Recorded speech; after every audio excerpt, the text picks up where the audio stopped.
იმედის გაცრუება. თომას მანი. კითხულობს ნიკო. უნდა გამოგიტყდეთ. ერთი უცნაური კაცის ნაამბობმა სულით ხორცამდე შემაძრწუნა. დავშიშობ. იქნებ ახლა ვერც შევძლო იმგვარად გადმოვცე მისი ნაამბობი, რომ სხვებიც ჩემსავით ააღელვოს. ვინ იცის? იქნებ ჩემზე იმ უცნაურმა გულ ახდილობამაც იმოქმედა, რაც სრულიად უცნობმა კაცმა გამოიჩინა. ის უცნობი პირველად ამ 2 თვის წინ შემოდგომის ერთ მშვენიერ დილას შევნიშნე პიაცა სან მარკოზე. ვრცელ მოედანზე ცოტა ხალხი იყო. დიდებული შენობის თავზე, რომლის მდიდრული, ზღაპრული კონტურები და ოქრო სამკაულები თვალწარმტაცად ელვარებდნენ ნაზი ფირუზისფერი ცის ბონზე. მსუბუქი, ზღვაური დროშებს აფრიალებდა. მთავარ შესასვლელთან პატარა გოგონა საკენკს უყრიდა ირგვლივ მორიალე მტრედებს, რომელთა ახალ-ახალი გუნდები ყოველი მხრიდან მოისწრაფოდნენ. საოცარი, შეუდარებელი, საზეიმო სანახაობა იყო. აქ შევხვდი პირველად იმ უცნობ ადამიანს და ახლაც, როცა ამ სტრიგონებს ვწერ, საკვირველი სიცხადით მიდგას იგი თვალწინ. უცნობი საშუალო სიმაღლისა ძლივს იქნებოდა. დადიოდა სწრაფად, წელში მოხრილი. ორივე ხელში ჩაბღუჯული ჯოხი ზურს უკან ეჭირა. შავი ქვაბუქად ეხურა, მუქ-ზოლებიანი შარვალი ეცვა და ღია ფერის წამოსასხამში იყო გახოული. მე იგი რატომღაც ინგლისელად მივიჩნიე. უცნობი შეიძლება 30 წლის ყოფილიყო. შეიძლება 50-საც. მიმქრალი, ნაცრისფერი თვალები, მომსხო ცხვირი და სუფთად გაპარსული სახე ჰქონდა. ბაგეებზე მუდამ გაურკვეველი, შეცბუნებული კაცის ღიმილი დასტამაშებდა. დროდადრო წარბებს აზიდავდა. ირგვლივ მიმოიხედავდა. შემდეგ ისევ მიწას დააშტარდებოდა. რაღაცას ჩაიბურტყუნებდა, თავს გაიქნევდა და გაიღიმებდა. იმ დღიდან მოყოლებული უცნობს თვალს არ ვაშორებდი. ეტყობოდა სხვა საქმე არ აწუხებდა. ყოველთვის მოედანზე სეირნობდა, დარსა და ავდარში. შუა დღისას თუ ნაშუა დღევს, ყოველთვის მარტო, ყოველთვის უცნაურად მოღიმარი. 50-ჯერ მაინც ჩაისეირნებდა პიაცა სან მარკოზე. იმ დაუვიწყარ საღამოს მოედანზე სამხედრო ორკესტრი უკრავდა. მე კაფე ფლორიანის ერთ-ერთ მაგიდას ბუჯექი, რომელიც პირდაპირ მოედანზე გამოეტანათ.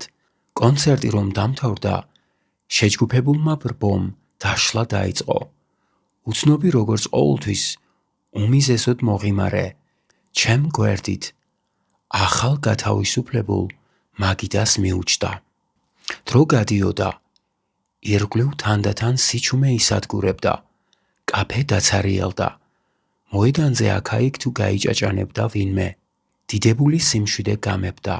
ცა ვარსკვლავებით მოიჭედა და სან მარკოს მდიდრული თეატრალური ფასადის თავზე ნახევარ მთვარე დაეკიდა.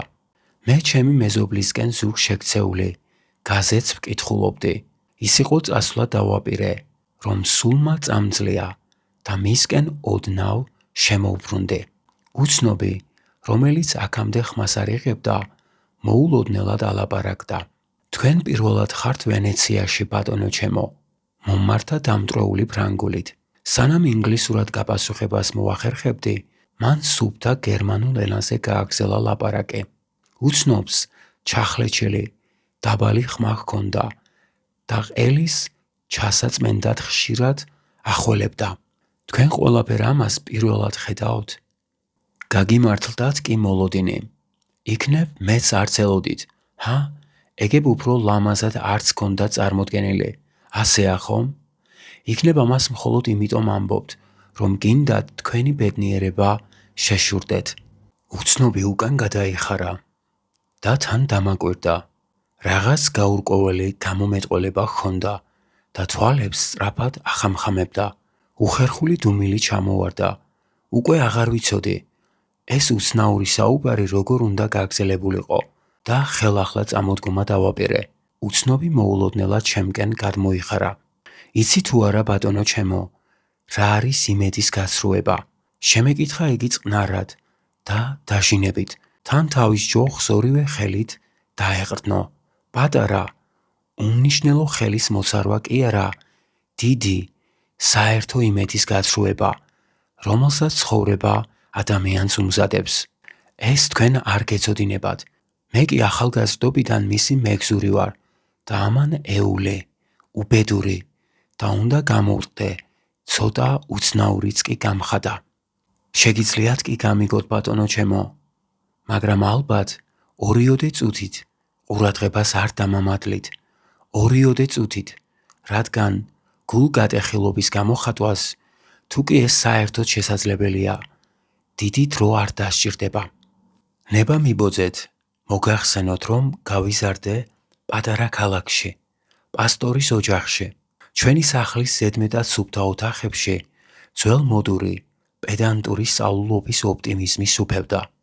იქ ყველაფერი სუნთქავდა საეკლესიო კათედრისათვის დამახასიათებელი რიტორიკით, ბრტყელ-ბრტყელი ფრაზებით სიკეთესა და ბოროტებაზე, მშვენიერებასა და სიმახინჯეზე. როგორ მძულს ყოველივე ეს, რადგან ალბათ მხოლოდ ამ სიტყვებს მიუძღვის ბრალი ჩემს ტანჯვაში. ჩემთვის ცხოვრება მხოლოდ და მხოლოდ ამ ბრტყელ-ბრტყელი ფრაზებისგან შედგებოდა, რადგან წუთისოფლის არაფერი გამეგებოდა, გარდა ხელშეუხებელი, ბუნდოვანი წარმოდგენებისა, რომლებსაც შემში ეს სიტყვები იწვევდა. ადამიანებისგან მხოლოდ ღვთიურ სიკეთეს ან შემაძრწუნებელ ბოროტებას მოველოდი. ცხოვრებისგან მე მოველოდი ზე აღმტაც სიმშვენიერეს ან უკიდურეს სიმახინჯეს და ყოველივე ამის დაწაფების დაუოკებელმა წყურველმა შემეპყრო შიშნარევმა სწრაფვამ სინამდვილისკენ, განცდისკენ. სულ ერთია, ეს ნათელი ბედნიერება იქნებოდა თუ ენით აუწერელი წარმოუდგენლად საშინელი ტანჯვა. ბატონო ჩემო, მე მაგონდება პირველი იმედის გაცრუება ჩემს ცხოვრებაში. გთხოვთ გამიგოთ, რომ ეს არ ყოფილა რაიმე მშვენიერი იმედის გაქარწყლება. ეს იყო დიდი უბედურების დასაწყისი. ჯერ კიდევ ბავშვი ვიყავი, როცა მამისეულ სახლში ღამით ხანძარი გაჩნდა, ცეცხლი მთელ შენობას მოედო. დაიწვა პირველი სართული, საცა იყო ალი კიბესას შთანთქავდა. მე პირველმა შევნიშნე ცეცხლის ენები და მახსოვს, მთელი სახლი ყვირილით შევძარი, ცეცხლი. ზუსტად მახსოვს ეს წამოძახილი. ვიცი რა გრძნობას ედო მას საფუძვლად, თუმცა მაშინ გარკვევის თავი არ მქონდა. ეს არის ცეცხლის სტიქიონი. შევიგზენი მე უნებურად. აი უკვე განვიცდი მას, მაგრამ ნუ თუ ხანძარი ამაზე საშინელი არ არის, ნუ თუ სულ ეს არის. ღმერთმა ხომ იცის, რომ ეს უბრალო ამბავი არ ყოფილა. მთელი სახლი დაიფერფლა. ოჯახი ძლივს გადარჩა ხიფათს, ხოლო მე საკმაოდ დავშავდი. სწორი არ იქნებოდა იმის თქმა, თითქოს ჩემს ფანტაზიას მშობლიური სახლის დაწვა უფრო შემაძრწუნებლად ჰქონდა წარმოდგენილი, ვიდრე სინამდვილეში მოხდა, მაგრამ ჩემს არსებაში ჩასახული იყო გაურკვეველი წინათგრძნობა, უსხეულო წარმოდგენა რაღაც უფრო მეტი საშინელებისა და მასთან შედარებით სინამდვილემ ყოველგვარი ძალა დაკარგა. ხანძარი იყო ჩემი პირველი დიდი განცდა, რომელმაც გააქარწყლა საშინელების მოლოდინი. არ შეშინდეთ ბატონო ჩემო, არ ვაბერებ ყოველი ჩემი გაწბილების სათითაო ჩამოთვლას. საკმარისია ვთქვა, რომ დაუოკებელი ეჭვით შეპყრობილმა პოეტების ნაწარმოებებიდან შევითვისე ცხოვრებისგან რაღაც დიდის მოლოდინი. მე შემძულდნენ ეს პოეტები, რომლებიც თავიანთ მაღალფარდოვან სიტყვებს აბნევენ ყველგან, სადაც ხელი მიუწვდებათ, ხოლო რომ შეეძლოთ, ვეზუვში ჩაწებული კედრით ცის კაბადონზე მიაწერდნენ თავიანთ სიბრძნეს. მე კი არ ძალმის ყოველი ასეთი სიტყვა დიდ სიცრუედ ან ბოროტ დაცინვად არ მივიჩნიო. აღფრთოვანებულმა პოეტებმა მიმღერეს, ადამიანის ენა ღარიბიაო. არა, ბატონო ჩემო, ენა ჩემი აზრით მდიდარია, აუწერლად მდიდარი.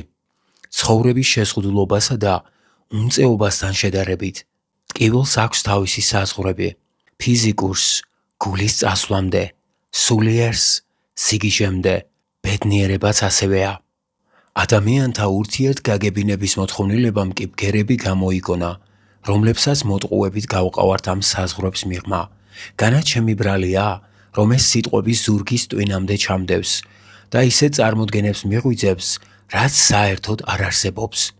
მე ამ ყბადაღებულ ცხოვრებაში შევიჭერე. ჩემი წინათგრძნობების შესატყვისი განცდების ყურვილით სავსე. ღმერთო, მიშველე, ეს განცდები ბედმა როდი მარგუნა. მე დავხეტიალობდი დედამიწის ქებული ადგილებისა და ხელოვნების ქმნილებათა სანახავად, რომელთა წინაშე მოწიწებით ქეციხრის კაცობრიობა. მე მდგარ ვარ ამ ქმნილებათა წინ და მithქვამს, მშვენიერია და მაინც, ნუ თუ არ არსებობს ამაზე მეტი მშვენიერება, ნუ თუ ეს არის ყველაფერი, მე არაფერი გამეგება ფაქტობრიობისა. ალბათ ის ყველაფერს ხსნის. ერთხელ სადღაც უძირო უბსკრულის პირას ვიდექი. კედლები შიშველი და ციცაბო იყო. ძირს კი წყალი ეხეთქებოდა ლოდებს. ვიცქირებოდი ქვევით და ვფიქრობდი, რა მოხდება, რომ გადავარდე მეთქი. ეს რომ მომხდარიყო, ჰაერში ალბათ ჩემს თავს ვეტყოდი, აი, ვარდები. ახლა ეს ფაქტია, მერე რა? დამიჯერებ თუ არა?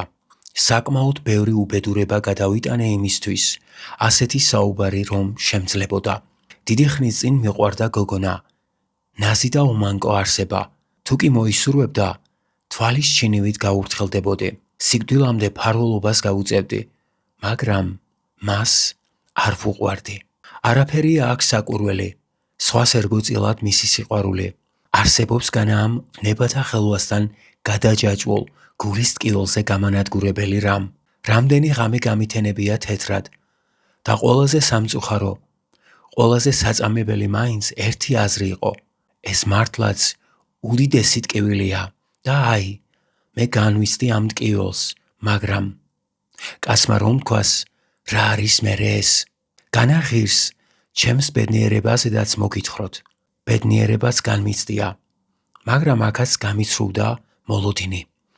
ამის მოყოლა არც არის საჭირო, რადგან ეს უხეში მაგალითები ვერ ახსნის ცხოვრების არსს, მის მდორე, უინტერესო და უფერულ სრბოლას, რამაც იმედი გამიცრუა. იმედი.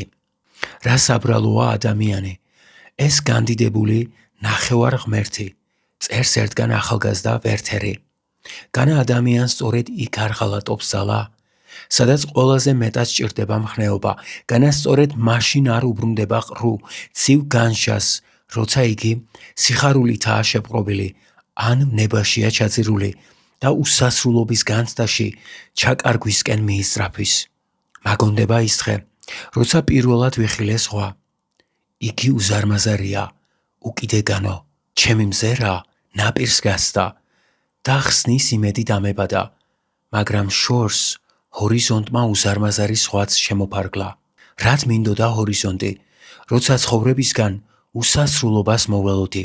შეიძლება ჩემი ჰორიზონტი უფრო ვიწროა, ვიდრე სხვა ადამიანებისა. მე გითხარით, რომ მაკლია ფაქტების გაგების უნარი, ან იქნებ გაზვიადებული აზრი მაქვს მასზე. იქნებ მალე მეცლება ძალა, იქნებ მალე მთავრდება ჩემთვის ყველაფერი. ნუ თუ ბედნიერებასა და ტკივილს მხოლოდ უმდაბლეს ხარისხში, მხოლოდ დაკნინებულ მდგომარეობაში ვიცნობ. მე ეს არ მჯერა. არც იმ ადამიანების ამჯერა, რომლებიც ცხოვრებასთან პირისპირ დგომისას პოეტების ამაღლებულ სიტყვებს ეფარებიან. ეს სიმხდალეა და სიცრუე. ბატონო ჩემო, ალბათ შეგიმჩნევიათ, არსებობენ ადამიანები, რომლებიც ისე მედიდურნი არიან, ისე მოწყურებულნი ღრმა პატივისცემასა და სხვებში მეშურნეობის გაღვიძებას, რომ თავს დებენ. თითქოს მხოლოდ უდიდესი ბედნიერება განუცდიათ და არასოდეს დატანჯულან. ბნელა და თქვენ ძლივს ღამისმენთ. დღეს კიდევ ერთხელ მინდა ვაღიარო, რომ მეც მქონდა შემთხვევა. ასეთ ადამიანებთან სიცრუე მეთქვა, რომ საკუთარი თავისთვის და სხვებისთვის თავი ბედნიერად მომეჩვენებინა, მაგრამ კარგა ხანია დამემსხვრა პატივმოყვარეობა და სულ მარტო დავრჩი, უბედური და ცოტა უცნაურიც კი გავხდი. ახლა ღამით ცაზე ვარსკვლავებს ვაკვირდები. ეს ჩემი საყვარელი საქმიანობაა. განა ეს საუკეთესო საშუალება არ არის ამ ქვეყნიური ცხოვრებისგან მოსაწყვეტად. განა არ მეპატიება, რომ შესაძლებლობას ვიტოვებ, ჩემი წარმოდგენები მაინც შევინარჩუნო, ვიოცნებო თავისუფალ ცხოვრებაზე, სადაც სინამდვილე ჩემი ფანტაზიის შესაბამისად გულგატეხილობის მტანჯავი ნაშთის გარეშე ხორციელდება. იმ ცხოვრებაზე, სადაც აღარ არსებობს ჰორიზონტი. ვოცნებობ ამაზე და ველი სიკვდილს. კარგად ვიცი, რომ ეს იქნება ჩემი უკანასკნელი იმედის გაცრუება. ჯერა, უკანასკნელ წუთებში ვეტყვი ჩემს თავს, ეს არის სიკვდილი. აი ესეც, კაცმა რომ თქვას, რა არის მერე ეს, მაგრამ მოედანზე აცივდა, ბატონო ჩემო. მადლობა ღმერთს, ამის შეგრძნება მაინც გამაჩნია, უმორჩილესად გეთხოვებით. წიგნის დასასრული. მადლობა რომ გვისმენთ. მომავალ შეხვედრამდე.